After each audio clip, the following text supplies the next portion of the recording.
اعوذ باللہ من الشیطان الرجیم بسم اللہ الرحمن الرحیم۔ حدیث نبوی ہے جس کا مفہوم کچھ یوں ہے کہ ماہ رمضان میں روزانہ اللہ تعالیٰ 70 لاکھ گناہ گاروں کو جہنم سے نجات کا پروانہ عطا فرماتے ہیں، اور ماہ رمضان کے دنوں میں سید الایام جمعے کے دن ان کی بخشش، اللہ تعالیٰ کی بخشش اور عنایات اس طرح اور بڑھ جاتی ہے کہ اس کے ہر پل میں ہر لمحے میں 70 لاکھ گناہ گاروں کو بخشش دی جاتی ہے۔ سبحان اللہ۔ اللہ تعالیٰ ہمیں ماہ رمضان کے پورے روزے رکھنے اور نماز اور دیگر جو اچھے کام ہیں ان پر کاربند رہنے کی توفیق عطا فرمائے، آمین۔ ناظرین، پروگرام ماہ سیام اور احساس کے مہمان میں حاضر ہیں میں یعقوب رشید، اور میرے ساتھ آج کے مہمان پیر سید محمود جعفری صاحب، جن کا شعبہ وکالت سے تعلق ہے، جن کا پروفیشن ہے، لیکن دیگر شعبہ زندگی میں بھی، مثلا جرنلزم اور دیگر حوالوں سے بھی وہ ایک فعال شخصیت کے مالک ہیں۔ تو آئیے ملاقات کرتے ہیں محترم پیر محمود سید جعفری صاحب سے۔ پیر صاحب السلام علیکم۔ وعلیکم السلام۔ کیسے ہیں آپ؟ اللہ کا کرم ہے۔ آج جعفری صاحب، آج احساس کی محفل میں تشریف فرما ہو کے کیسا محسوس ہو رہا ہے؟ مجھے بہت اچھا لگ رہا ہے، اور مجھے خوشی اس بات کی ہے کہ اس چینل میں نے آ کر اس چینل کی ترتیب دیکھی اور لوگوں کو دیکھا، تو مجھے بڑی خوشی ہوئی کہ حیدرآباد شہر میں ویب چینل کے حوالے سے ایک عظیم نام ہے۔ شکریہ، آپ نے سراہا ہمارے آرگنائزیشن کو، ہمارے کام کو۔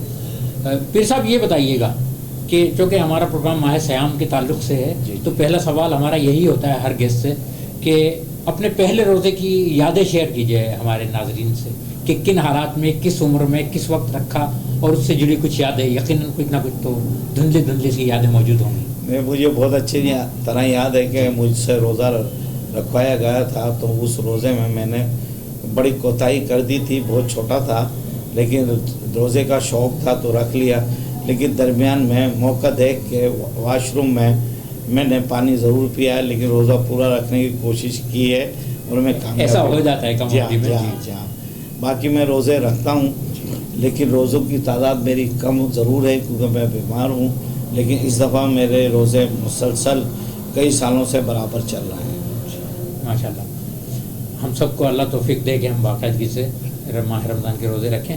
اچھا پیر صاحب، آپ سے ایک سوال یہ ہے کہ آپ نے، ظاہر ہے بہت سارے شعبہ، زندگی کے مختلف شعبے ہیں، انسان کی کہیں دلچسپی ہوتی ہے، آپ کی دلچسپی وکالت کی طرف کیوں ہوئی؟ آپ نے کوئی اور شعبہ اپنانے کے بجائے وکالت ہی کو اپنا پروفیشن کیوں بنایا؟ آپ نے بہت اچھا سوال کیا ہے، اور مجھے خوشی بھی ہے اس بات پہ کہ ایک تاریخ ہے ہماری سیدوں کی جو انڈیا سے سلسلہ چل رہا ہے، تو میں 5ویں نسل میں وکیل ہوں، اور میرے والد بھی تھے، میرے دادا بھی تھے، میرے پردادا بھی تھے، اور باقاعدہ نام کا ایک سلسلہ رہا۔ اب وہ میں نے اس کو کنٹینیو کرنے کی کوشش کی اور کامیاب بھی ہوا۔ میں اپنا بیٹا بھی چاہتا تھا، لیکن اس نے بغاوت کی مجھ سے اور وکالت میں نہیں آیا۔ وہ آج کل آسٹریلیا میں انجینئر ہے۔ مرادی کی یہ سلسلہ یہاں آ کر جو ہے موقوف ہوا، 4تھی 5ویں نسل میں آ کر ہی ہے یہ۔ تو اچھا یہ بتائیے گا، آپ وکالت جو کرتے ہیں اس میں آپ نے ظاہر ہے ایک وقت دیا ہے اس فیلڈ کو، اور مختلف نوعیت کے آپ کے پاس کیسز آتے ہوں گے۔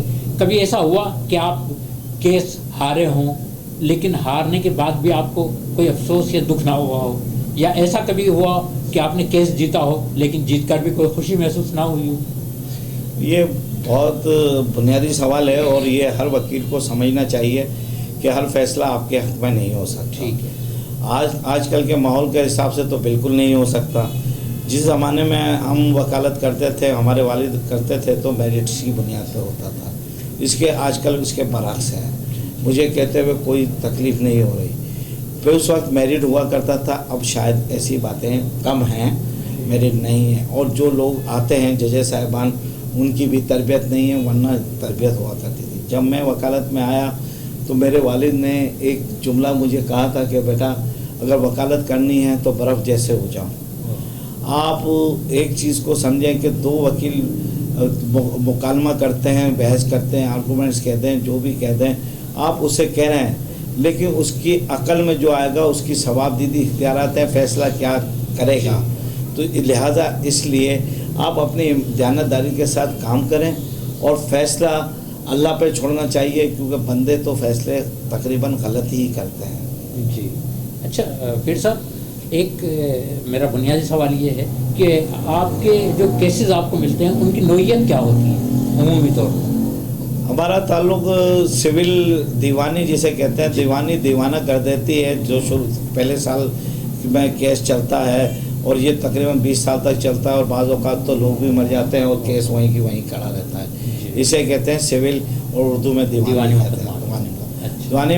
دیوانی مقدمات ایسے ہیں کہ جس میں فیصلے دیر سے ہوتے ہیں اور اتنی دیر سے ہوتے ہیں کہ بعض اوقات تکلیف کے باعث بھی بن جاتے ہیں. اچھا جی جی اچھا، میں یہ کہنا چاہ رہا تھا کہ آپ کے جو کیسز میں کا ایسی صورتحال کا سامنا بھی کرنا پڑتا ہے کہ جو کیس سے متعلقین ہیں لوگ کہیں آپ پر دباؤ ڈالتے ہوں اور پریشرائز کرتے ہوں؟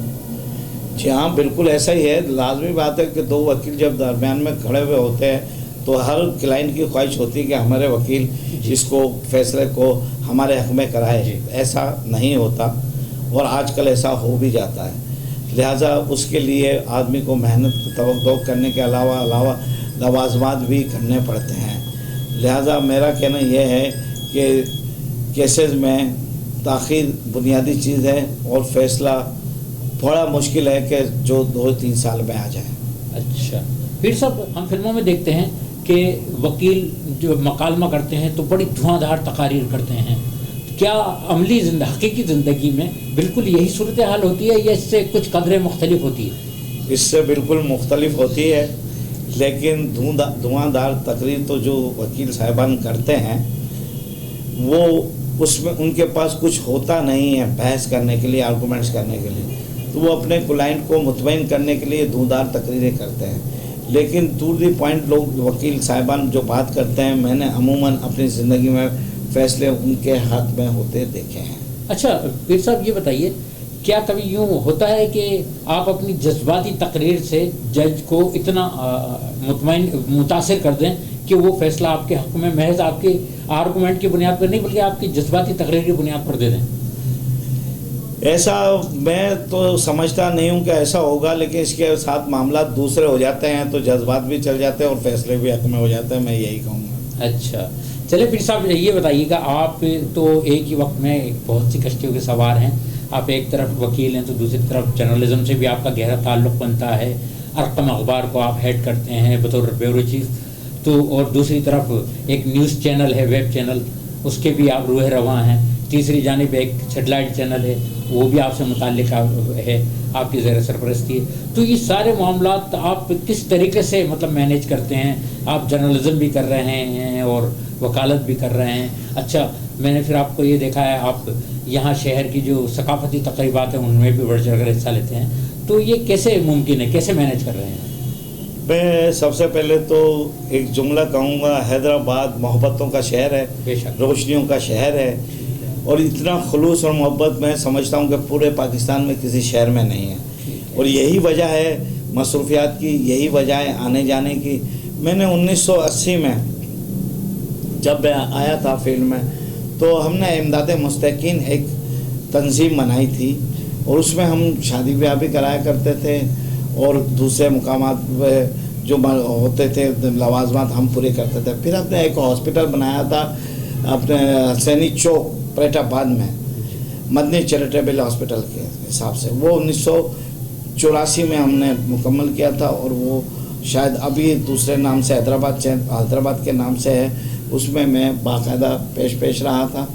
اور جہاں تک رہا ثقافت کا تعلق، تو یہاں کے لوگ بہت پیارے لوگ ہیں اور محبت کرنے والے ہیں اور محبت نبھانے والے لوگ ہیں. تو ایسے ہر آدمی کا دل چاہتا ہے کہ ایسی جگہوں پہ جایا جائے جہاں انسان کو عزت ملے، آپ بھی عزت دیں اور آپ کو بھی عزت ملے. تو یہ شہر محبتوں سے بھرا ہوا ہے. جی بے شک، اس میں کوئی شبہ نہیں کہ یہ شہر محبتوں سے بھرا ہوا ہے. اچھا پھر صاحب، یہ آپ کے نام کا جو حصہ ہے پیر سید محمود جعفری، تو یہ ذرا سا اس سے متعلق ذرا بتائیے گا کہ کیا سلسلہ ہے؟ بہت اچھی بات بتائی کہ میرا تعلق شاہ شمس تبریز رحمۃ اللہ علیہ ملتان سے ہے. ان کے 2 صاحبزادے تھے، ایک اسماعیل صاحب تھے، دوسرے سید علاؤ الدین صاحب تھے. تو جو اپنے تھے اپنے اسماعیل صاحب، وہ ان کی تدفین وہیں ہیں ملتان میں. اور یہ جو سید علاؤ الدین شاہ صاحب ہیں، یہ اللہ بھلا کرے، یہ اپنے راجستھان میں ضلع نرہر میں مقیم ہے. ان کا مزار شریف ہے. اور آپ کے مزار کی خوبی یہ ہے، ہم ان کی اولاد میں سے، آپ کے مزار کی خوبی یہ ہے کہ آپ کے مزار سے شکر برستی تھی، اس لیے آپ شکر باری کہلائے. حاجب کا لقب آپ کو اس لیے ملا کہ کچھ زمانے میں بیت اللہ شریف کی چابی جس شخص کے پاس ہوتی تھی، جس بزرگ کے پاس ہوتی تھی، اس کو حاجب کا لقب دیا جاتا ہے. تو آپ کے پاس بیت اللہ شریف کی چابی بھی تھی. ہم ان کی اولاد میں سے ہیں. ماشاء اللہ. اچھا پیر صاحب، یہ بتائیے گا کہ آپ شوبز کے حوالے سے بھی آپ کی خاصی دلچسپیاں نظر آتی ہیں، اور آپ کے نے کوئی پروگرام آرگنائز کیا یا کوئی ایسا کہ جس میں ایک مہدی حسن خان صاحب کے حوالے سے کوئی محفل، اس کا بھی ایک تذکرہ آتا ہے؟ ماشاءاللہ، آپ نے بڑی زبردست بات کہی. میں مہدی حسن صاحب کے بارے میں یہ کہوں گا کہ ہمارے ہی درگاہ سے ہی منسلک رہے ہیں. ان کے خاندان کے خاندان ہمارے یہاں رہے ہیں. اور مہدی حسن بھی ہمارے ہی درگاہ پہ سے ہی گائیکی شروع کی تھی انہوں نے، اور باقاعدہ ایک اچھا نام پیدا کیا اور شہنشاہ غزل کہلائے. اس کے ساتھ ساتھ میں اگر نام لوں، اس کا ایک تھر کی لیڈی ہے جس نے گانا بھی گایا تھا، میرے ذہن میں نام نہیں آ رہا ہے، ریشما صاحبہ، وہ بھی ہمارے یہاں کی مرید تھی. لمبے جدائی والا وہ ہے، وہ سلسلہ ہے. پھر ایک ابھی حال ہی میں ایک ترک شیتر پروگرام ہوا تھا انڈیا اور پاکستان کا، دبئی میں. اس میں ملازم حسین نے 2nd پوزیشن لی تھی. وہ بھی میرے مریدوں میں سے ہے. اور باقاعدہ ہمارا ایک سلسلہ ہے، لمبا سلسلہ ہے. اللہ کے کرم سے لوگوں کو فیض ملتا ہے. یہ اللہ ہی کی کرم نوازی جو فیض ملتا ہے، ورنہ مزار شریف تو کیا دیں گے، لیکن ان کی ریاضتیں بالکل کام آتی ہے. آپ سلسلے سے مانگیں گے تو اللہ تعالیٰ مدد کرے گا، لیکن دینے والی ذات اللہ کی. بے شک دینے والی ذات اللہ کی. اچھا، شوبز کے حوالے سے میں ایک سوال یہ کروں گا کہ آپ یہاں کی ایکٹیویٹیز دیکھتے ہیں، یہاں جو کام ہو رہا ہے شوبز کے ضمن میں، آپ اس کو کس نظر سے دیکھتے ہیں؟ یعنی یہاں پر ڈرامہ بھی ہو رہا ہے، یہاں تھیٹر ہو رہا ہے، یہاں کچھ رقص و موسیقی کے پروگرام بھی ہوتے ہیں، اور آپ ان میں پارٹیسپیٹ بطور جو ہے مہمان شرکت بھی کرتے ہیں، تو انہیں آپ کس نظر سے دیکھتے ہیں؟ میں آپ کو پہلے کہہ چکا ہوں کہ حیدرآباد کی زمین محبت کے علاوہ زرخیز بھی بہت ہے. یہاں سے بڑے بڑے آرٹسٹ نکلے ہیں. میں مختصراً میں بتا دوں کہ اداکار محمد علی صاحب، مصطفیٰ قریشی صاحب، شاہ نواز گھمن صاحب، اور ساقی صاحب، اور چکوری تھی، اور دوسرے لوگ تھے، میرے نام ذہن میں نہیں آ رہے. یہ سب یہاں سے ہی نکلے ہیں حیدرآباد سے. اور وہ زرخیز زمین نے بڑے اداکار دیے ہیں، اور انہوں نے بڑا دام پیدا کیا ہے. اچھا، جرنلزم کے حوالے سے میں سوال کروں گا کہ آج کا جو اخباری جرنلزم ہے، آپ ایک اخبار کو بھی ہیڈ کرتے ہیں، تو اخباری جرنلزم جو ہے اس میں آپ کیسا محسوس کرتے ہیں؟ اب جو ایک طرف تو الیکٹرانک میڈیا بھی آ گیا ہے، اور پھر بہت ساری میڈیمز آ گئے ہیں جو ہے آپ کے لوگوں کو معلومات پہنچانے کے حوالے سے، انٹرٹین کرنے کے حوالے سے. تو کیا آپ سمجھتے ہیں کہ اخباری جو جرنلزم ہے اس کی اب اہمیت اب بھی برقرار ہے اسی طرح جیسے ماضی میں تھی؟ یہ بڑا لاجواب کیا ہے اور چپتا ہوا سوال کیا ہے، مگر اس کے برعکس میں یہ جملہ کہوں گا کہ سوشل میڈیا اچھی چیز ہے. سوشل میڈیا نے بہت سے اخبارات اور اپنے جو چینل ہیں ان کو اس کو ہے نا، ان کو روکا ہے اور ان کو اس قابل نہیں چھوڑا ہے. لیکن اس کے ساتھ متاثر کیا ہے. لیکن کیا ہے کہ اس میں بلیک میلر لوگ بہت آ گئے ہیں، اور عام آدمی تک رسائی تو ممکن ہے، لیکن اس میں مین پوری بیچنے والے، جوا کھیلنے والے، ان کی خبریں زیادہ چلتی ہیں. اور اس کے ساتھ ساتھ مجھے افسوس کے ساتھ کہنا پڑتا ہے کہ ہماری انتظامیہ کے پاس کوئی ڈاکو نہیں پکڑنے کے لیے ملتا، نہ کوئی ہے نا چور پکڑنے کے لیے ملتا، نہ ڈکیتیاں ہوتی ہیں ان کے لوگ نہیں ملتے. میں تو اب دیکھتا ہوں اخبارات میں یہ آتا ہے کہ 25 مینموریاں پکڑی اور ان کے چلان ہو گئے، اور اس کے آدھا گھنٹے بعد وہ 2,000 روپے جمع کرا کے پھر واپس آ گئے، انہوں نے وہ کاروبار کیا۔ یہ ایسی لعنت ہے جس کا کوئی سدباب نہیں ہو سکتا۔ ابھی آئی جی صاحب نے کہہ کر گئے کہ انشاءاللہ ایسا نہیں ہوگا، لیکن میں نے اخبارات کے ذریعے بھی دیکھا اخبارات کی اہمیت ضرور کم ہوئی ہے، اچھے صحافی ہیں، لیکن دوسرے لوگوں نے اس کا بیڑا غرق کر دیا ہے۔ تمام خبریں آپ دیکھ لیں کہ سوائے مین پوری، جوا اور ڈکیتی کی نہیں آتی، چوری کی نہیں آتی، جتنے قتل ہوتے ہیں ان کے اوپر کوئی لوگ نہیں پکڑے جاتے۔ یہ انتظامیہ کے لیے المیہ ہے۔ اچھا پیر صاحب، آپ نے بڑی یعنی دو ٹوک انداز میں بڑی جرت کے ساتھ جو اپنی رائے کا اظہار کیا ہے اس ضمن میں یہ سمجھ پایا ہوں کہ ہمارے یہاں ایک طرف تو قانون بھی اپنی ذمہ داریاں پوری نہیں کر رہا ہے، تو دوسری طرف جرنلزم سے وابستہ لوگ بھی جو ہے غلط لوگ جرنلزم میں شامل ہیں، جس کی وجہ سے یہ ساری صورتحال کریٹ ہو رہی ہے۔ آپ یہی کہنا چاہتے ہیں نا؟ جی ہاں، میں اس کے ساتھ ساتھ ایک بات اور یاد آ گئی کہ ہمارے یہاں کے کمشنر، ڈپٹی کمشنر کا یہ حال ہے کہ بچت بازار لگائے گئے، اس بچت بازار میں سوائے الو نظر آ جائیں گے ایک دو، لیکن کوئی بچت کام نہیں ہو رہا، اور نہ کوئی ایسا سلسلہ ہو رہا، نہ عوام کو کوئی فائدہ مل رہا ہے، سوائے ریکارڈ میں اور اخبارات کی زینت ضرور بنتے ہیں، لیکن آدمی وہاں نہیں ہے۔ لوگ بھوک سے مر رہے ہیں، تکلیفوں سے مر رہے ہیں، یہ اپنی گاڑیوں میں بیٹھے رہتے ہیں، اپنے آفیسز میں بیٹھے رہتے ہیں۔ یہ آ کے شہر میں آ کے لوگوں کو تو دیکھیں، لوگوں کا کیا برا حال ہے۔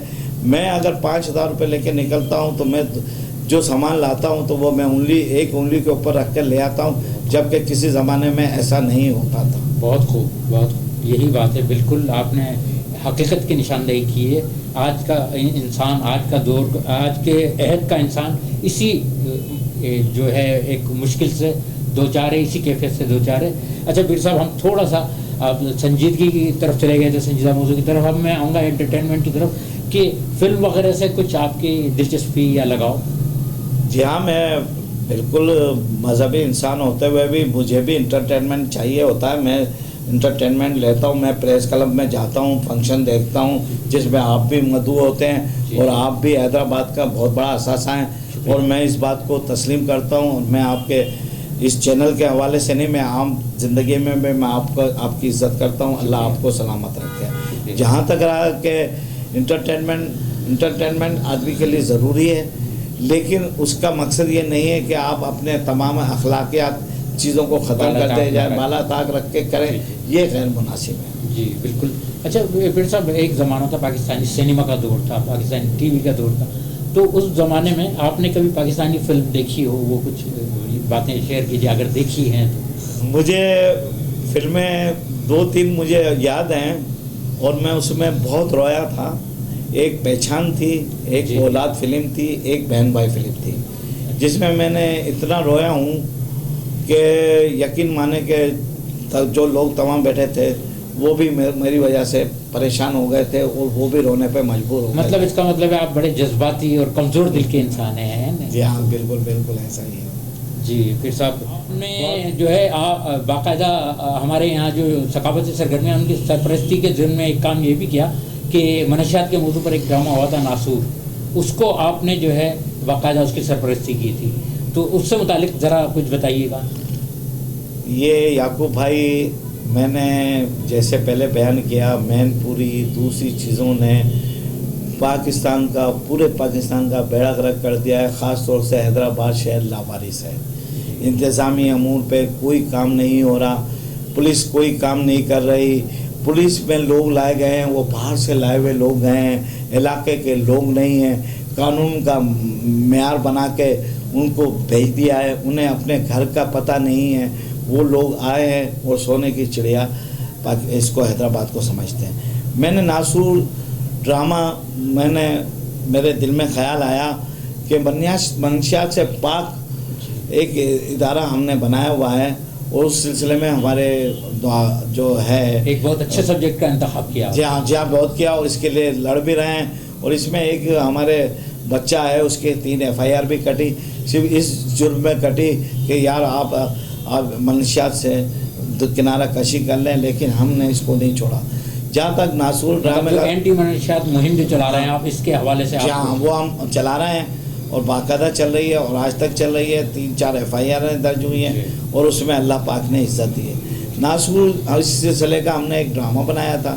اس ڈرامے میں اللہ بھلا کرے کہ ہمارا ایک شہزادہ ہے, اس نے ہمیں بالکل ضرور کہا ربانی صاحب, سلمان ربانی صاحب نے, کہ جی میری خواہش ہے کہ آپ ایک ڈرامہ بنائیں.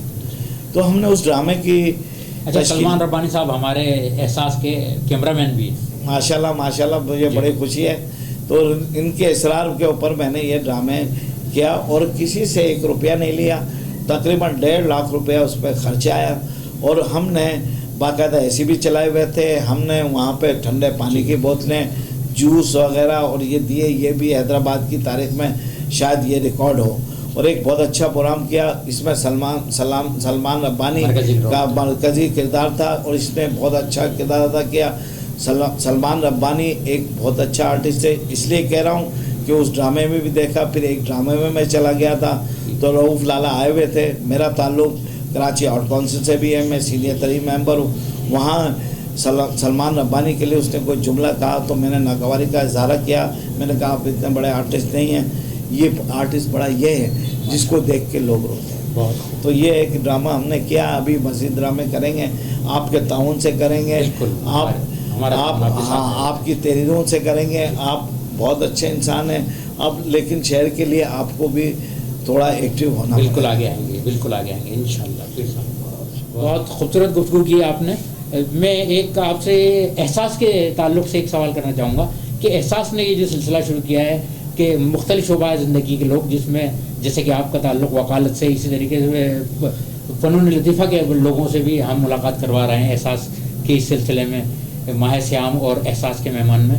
تو آپ اس سلسلے کو کس طرح دیکھتے ہیں؟ احساس کے CEO سرفراز صاحب کی اس خدمت کو اور اس کی ٹیم کے جو اراکین ہیں وہ لوگ کس طرح کام کر رہے ہیں, کیسا محسوس کرتے ہیں آپ اس کام؟ مجھے بڑی خوشی ہوئی ہے کہ سرفراز صاحب نے یہ ایک اچھا اقدام کیا ہے. اس سے پہلے میرے چینل پہ اگر آپ دیکھیں گے تو میں نے جب چینل اسٹارٹ کیا تھا تو میں نے باقاعدہ DIG کو بھی بلایا تھا, AIG کو بھی بلایا تھا, میں نے بریگیڈیئر صاحبان کو بھی بلائے تھے اور دوسرے لوگوں کو بلائے تھے اور شہری کے لوگوں کو بلائے تھے.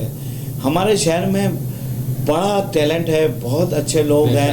ان لوگوں کو اگر آپ میدان میں لاتے ہیں تو یہ سمجھیں کہ چینل ایک طرح کا احسان کر رہا ہے. اچھی باتیں سیکھنے کو ملتی ہیں. ہمارے جو بچے ہیں وہ یہ چیزیں دیکھیں گے تو وہ بھی بہت کچھ سیکھیں گے. تو آخری میں ایک جملہ ضرور کہوں گا کہ اللہ کے فضل سے میں نے بہت الیکشن ہائی کورٹ کے جیتے ہیں, ڈسٹرکٹ کے بھی جیتے ہیں. میں 84 سے الیکشن لڑ رہا ہوں, اللہ کے فضل سے ایک بھی الیکشن نہیں آ رہا. لیکن اس کے ساتھ ساتھ 2 فرمیں ایسی رہی ہیں حیدرآباد ہائی کورٹ اور ڈسٹرکٹ کی, جو سیکریٹری اور جنرل سیکریٹری اور صدر 2 فرموں کے رہے. ایک میں نام لینا ضروری ہے, ایک اللہ بچائیو کے استاد تھے, ان کی فرم سمجھے نور الحق قریشی صاحب کے والد کی فرم, نعمت اللہ قریشی صاحب کی فرم, جو وہ خود پریزیڈنٹ تھے اپنے اللہ بچائیو, اور عبدالحق صاحب ہے نا ہمارے, وہ رہے تھے اپنے جنرل سیکریٹری. ایسے ہی میں ہائی کورٹ میں لائبریری سیکریٹری رہا اور اللہ بھلا کے حنیف صاحب ہائی کورٹ میں ڈسٹرکٹ کورٹ میں جنرل سیکریٹری رہے. کئی مرتبہ رہے ہم لوگ ماشاء اللہ. اچھا, آخر میں ہمارے جو ناظرین ہیں احساس کے, انہیں کوئی پیغام دیجیے پیر صاحب. پیغام تو یہ ہے کہ آج کل کے حالات کو دیکھ کے صرف رونے کو دل چاہتا ہے. ہم لوگوں میں احساس ختم ہو گیا ہے, ہم لوگوں میں ذمہ داریاں ختم ہو گئی ہیں. اچھا, احساس تو اپنی احساس سے ذمہ داری نبھا رہا ہے کسی حد تک. جی ہاں, بے شک. یہ میں نے آپ سے ذکر کیا پہلے بھی کہ احساس ذمہ داریاں نبھا رہا ہے. احساس کو بھی میدان میں آنا چاہیے. ان لوگوں کا احساس کریں جن کے گھر میں کھانے کو نہیں ہے, ایسا کوئی ادارہ بن جائے یا ایسے لوگوں سے رابطے ہو جائیں. ہم ان کے ساتھ ہیں, ہم ڈور ٹو ڈور جائیں گے, ہم مدد مانگیں گے, ہم اپنی طرف سے بھی مدد کریں گے, سرفراز صاحب بھی اپنی مدد کریں گے.